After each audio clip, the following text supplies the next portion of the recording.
6 জনকে হত্যা করে লাশ পোড়ানো একটা নৃশংসতম ঘটনা। সেই লাশগুলোতে পেট্রোল এনে বোতল ভরে এক জায়গা থেকে পেট্রোল আনে একজন, আরেকজন এই পেট্রোলটা ঢালে, আরেকজন ম্যাচ নিয়ে আসে, তারপরে আগুন দিয়ে শেখ হাসিনা সহ স্বরাষ্ট্রমন্ত্রী সহ অন্যরাও আসামি হয়েছেন। আশুলিয়া এলাকায় 5ই আগস্ট তারিখে 6 জন ছাত্রকে গুলি করে হত্যা করা হয়, শহীদ করা হয়। এই 6 জনকে হত্যা করার পরে আপনারা সোশ্যাল মিডিয়ার মাধ্যমে জানেন যে তাদেরকে প্রথমে গুলি করে হত্যা করা হয়। হত্যা করার পরে তাদের প্রথমে চ্যাংদলা করে একটা রিক্সা ভ্যানের মধ্যে উঠানো হয়। ওইখানে কিছুক্ষণ ফেলে রাখার পরে পরবর্তী সময়ে পুলিশের একটা ভ্যান নিয়ে আসে, সেই ভ্যানে তাদেরকে উঠানো হয়। ভ্যানটা সেখান থেকে সরিয়ে থানার পাশে একটা জায়গায় একটা দোকানের সামনে দাঁড় করিয়ে রেখে সেই লাশগুলোতে পেট্রোল এনে বোতল ভরে এক জায়গা থেকে পেট্রোল আনে একজন, আরেকজন এই পেট্রোলটা ঢালে, আরেকজন ম্যাচ নিয়ে আসে, তারপরে আগুন দিয়ে জ্বালিয়ে দেওয়ার চেষ্টা করা হয় গাড়িসহ। তাদের এই জ্বালিয়ে দেওয়ার চেষ্টা করার উদ্দেশ্য ছিল যাতে করে মানুষ বুঝতে না পারে যে এদেরকে কে হত্যা করেছে। পুলিশ হত্যা করে পুলিশের গাড়িতে রেখে আগুন দিলে মানুষ মনে করতে পারে যে পুলিশের গাড়িতে যেহেতু আগুন দেওয়া হয়েছে হয়তো এই হত্যাকাণ্ডটা ছাত্র জনতা করেছে। এইভাবে দায়টা অ্যাভয়েড করার জন্য তারা পুলিশের গাড়িতে রেখে আগুন দেয়। একটা আবেদন দাখিল করেছিলাম। আপনারা ইতিমধ্যে জানেন যে আমাদের তদন্ত সংস্থা দিনরাত নিরলস কাজ করছেন। আমাদের প্রসিকিউটর যারা আছেন প্রত্যেকেই তাদের এই তদন্ত কার্য নিবিড়ভাবে তত্ত্বাবধানের চেষ্টা করছেন এবং আমরা খুব স্বচ্ছতার সাথে এবং খুব মেটিকুলাসলি যেই সব অপরাধী জুলাই আগস্টের গণহত্যার সাথে বিশেষভাবে জড়িত তাদের ব্যাপারে তথ্য প্রমাণ সংগ্রহ করার পরেই তাদের বিরুদ্ধে গ্রেপ্তারি পরোয়ানা জারির জন্য আমরা আদালতের কাছে আবেদন জানাচ্ছি। ছাত্র জনতার মধ্যে সবার মধ্যে আমাদের ব্যাপারে যাতে কোনো অনাস্থা তৈরি না হয়, আমরা ব্যাপক হারে গ্রেপ্তারি পরোয়ানা জারি করছি না। কারণ গ্রেপ্তারি পরোয়ানা ব্যাপকভাবে জারি না করে আমরা তদন্ত করে যাদের বিরুদ্ধে কনক্রিট এভিডেন্স পাচ্ছি সেগুলোকেই আমরা নিয়ে আসছি, কিন্তু কোনো অপরাধী ছাড় পাবে না, এটাও সত্য।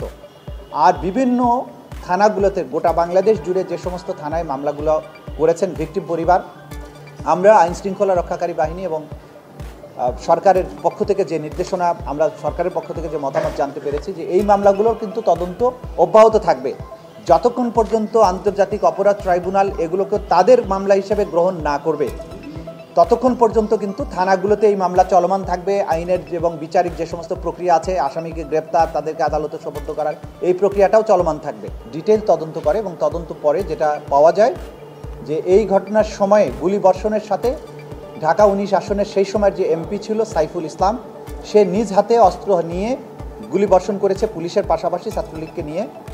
তিনি সহ এই লাশ পোড়ানোর ঘটনার সাথে সেই সময় কর্মরত 4 জন পুলিশ অফিসারকে আমরা শনাক্ত করেছি।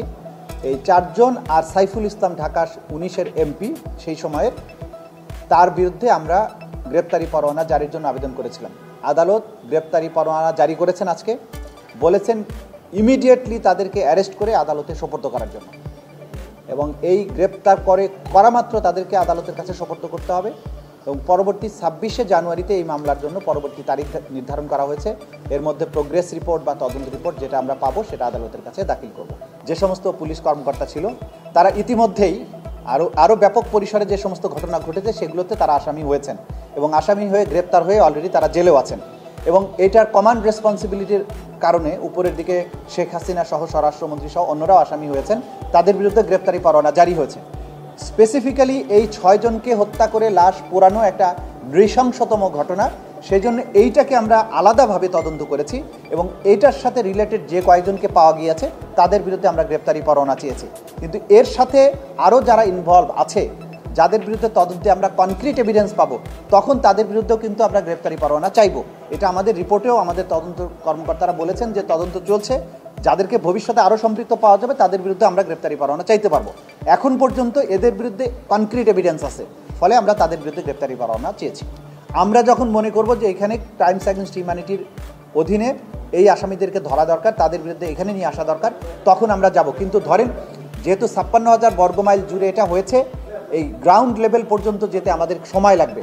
আমরা বারবারই যেটা বলার চেষ্টা করেছি, যারা অপরাধের একদম মাস্টার মাইন্ড ছিলেন, একদম টপে যারা আছেন, তাদেরগুলোকে আমরা আগে নিয়ে আসছি, ক্রমান্বয়ে আমরা নিচের দিকে যাব।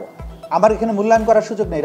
রাষ্ট্রের কাজ করেছেন, আমি তো এই রাষ্ট্রের একটা প্রতিষ্ঠানের পক্ষ থেকে কাজ করছি, আমি চিফ প্রসিকিউটর হিসেবে কাজ করছি, আমাদের রিকোয়েস্টের ভিত্তিতেই রাষ্ট্র সেই ব্যবস্থা নিয়েছেন। সুতরাং এই বিচারিক প্রক্রিয়ার অংশটাকে এক্সপেডাইট করার জন্য সরকারের পক্ষ থেকে নোট ভার্বাল দেওয়া হয়েছে, কূটনৈতিক চ্যানেলে তাকে ফেরত পাওয়ার জন্য চেষ্টা করা হচ্ছে। সুতরাং এইটা একটা ধারাবাহিক প্রক্রিয়ার অংশ, এখানে আমার মন্তব্য করার কিছু নেই। আমরা চাইব সরকার এই কাজের মাধ্যমে সফল হয়ে তাকে যদি আমাদের কাছে আনতে পারেন তাহলে বিচারটা আরও ভালোভাবে করা সম্ভব হবে। সুতরাং রাষ্ট্র এবং আমরা আলাদা কোনো বিষয় না, রাষ্ট্রের পক্ষ থেকে যেটা করা হয়েছে এটা আমাদের পক্ষ থেকে রিকোয়েস্টের মাধ্যমেই করা হয়েছে। Thank you.